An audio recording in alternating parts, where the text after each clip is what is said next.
নমস্কার বন্ধুরা, মশলা বাড়িতে সকলকে স্বাগত জানাই।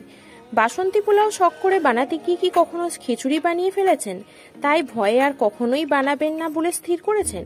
তাহলে এই রেসিপিটি অবশ্যই আপনার জন্য।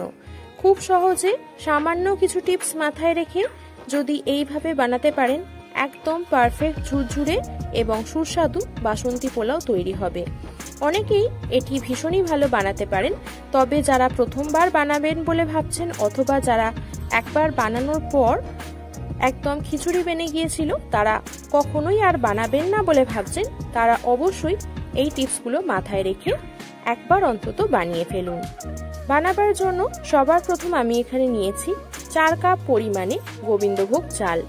বাসন্তী পোলাও বাসমতি রাইস দিয়েও ভালো হয়, তবে পারফেক্ট এবং অথেন্টিক বাসন্তী পোলাও যদি বানাতে চান তাহলে গোবিন্দভোগ চাল দিয়ে কিন্তু বেশি ভালো হবে।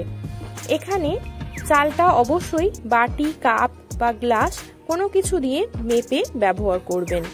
এরপর 2 থেকে 3 বার ভালো করে জল বদলে চালটাকে ধুয়ে নিতে হবে।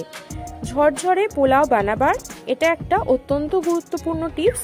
যতক্ষণ না সাদা জল বার হওয়া বন্ধ হচ্ছে ততক্ষণ চালটাকে ভালোভাবে ধুয়ে নিয়ে একটা বড় পাত্রের উপরে এইভাবে ছড়িয়ে দিতে হবে, যাতে চালটা একটু শুকিয়ে যায়।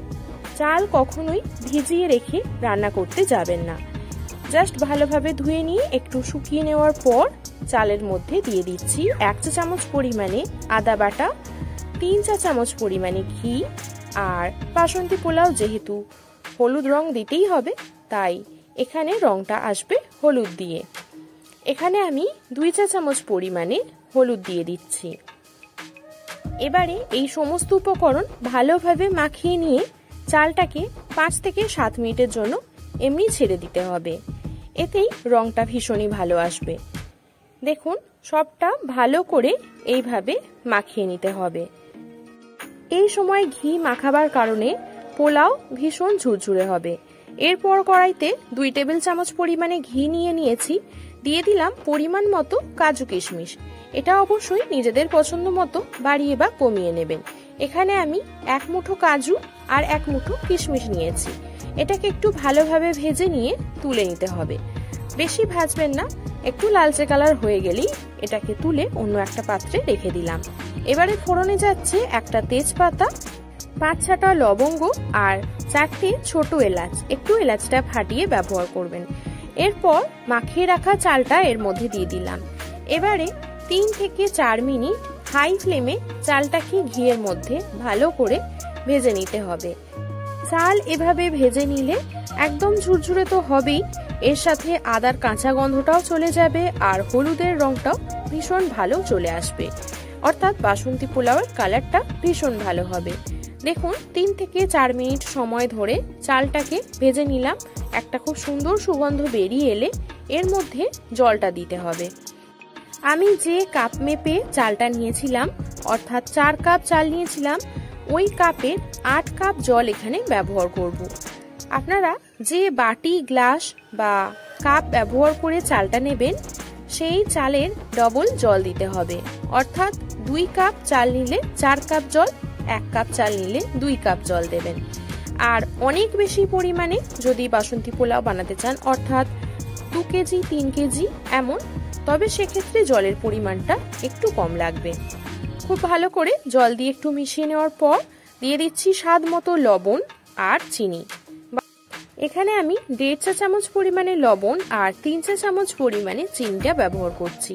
চিনিটা এই সময় দিয়ে দিলে চালটা ওভারকুকড হয়ে যাবে না আর প্রত্যেকটা চাল কিন্তু ঝরঝরে থাকবে। 2টো চেরা কাঁচা লঙ্কা দিয়ে দিলাম। এতে খুব সুন্দর একটা ফ্লেভার আসবে আর হালকা একটু ঝালঝাল হবে। ভালো করে মিশিয়ে নিয়েছি। গ্যাসের ফ্লেম অবশ্যই এই সময় হাইতে রেখে ভালোভাবে ঢাকা দিয়ে দিতে হবে, যাতে একটুও বাষ্প বাইরে না বেরিয়ে যায়। এইভাবে রান্না করে নেবেন 5 মিনিট, অর্থাৎ হাই ফ্লেমে 5 মিনিট রান্না করার পরেই দেখবেন ঠিক এরকম ঘনত্ব চলে এসেছে। ঢাকনা খুলে একটু নেড়ে চেড়ে দেব। এরপর গ্যাসের ফ্লেম মিডিয়াম টু লোতে করে দিয়ে আবারও ঢাকা দিয়ে এটাকে রান্না হতে দেব 5 থেকে 6 মিনিট। টোটাল 10 থেকে 12 মিনিটের মধ্যে বাসন্তী পোলাও কিন্তু রান্না হয়ে যায়। দেখুন, ঢাকা দিয়ে দিলাম। আরও 5 থেকে 6 মিনিট মিডিয়াম টু লো ফ্লেমে রান্না করে ফিরে আসছি।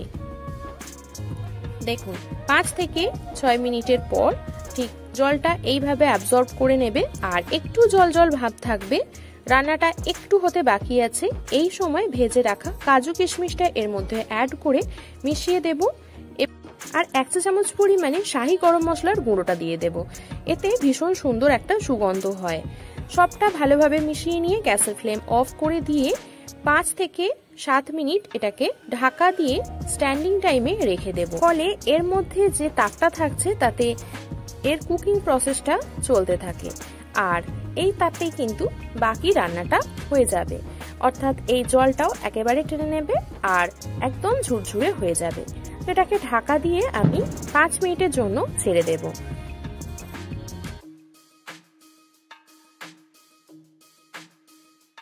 দেখুন 5 মিনিট পরে আমি ঢাকনা খুলছি। একটা চামচ দিয়ে একটু নেড়ে চেড়ে দেখাচ্ছি।